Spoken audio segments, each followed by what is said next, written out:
it's a great escape from the hubbub in the city and the honking horns and all that kind of stuff.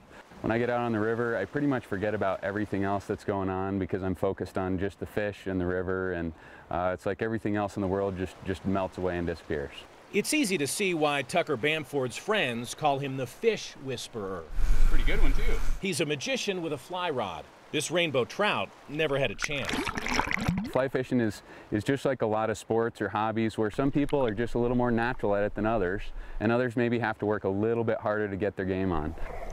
You can literally get a degree in aquatic trout stream entomology if you want to, or you can make it really simple and after like a basic 1 or 2 hour class, go out there and have some fun and catch some fish. And who doesn't like catching fish? Tucker's a former guide who teaches fly fishing. The payoff is when his students get hooked. I get people coming back from our classes that we teach all the time that say, hey, you wouldn't believe it, I went out this week and I went down to Deckers on the South Platte and I caught fish. That is one of the most awesome things about living in Colorado is, you know, just right outside the Front Range, we've got some great opportunities.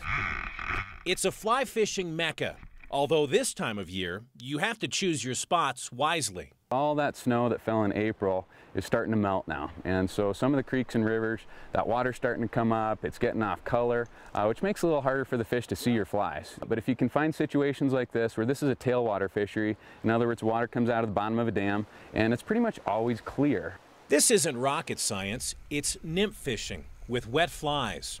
Bamford's advice? It doesn't always pay to follow the crowd. There's a lot of water out there that nobody really fishes. Some of the smaller pockets, the areas that look just a little too shallow or just a little too fast, I'll fish that stuff. Yeah, and you'll pull something out of it. And I'll pull fish out. I was glad we were able to hook a couple right away because that's always a good sign. Some days aren't quite that easy, but yeah, that's about what I expect out here. You and me both. That was fun, man. Awesome. I appreciate it. Hey, thank you. Reporting for Sunday Sports Extra, I'm Aaron Anderson.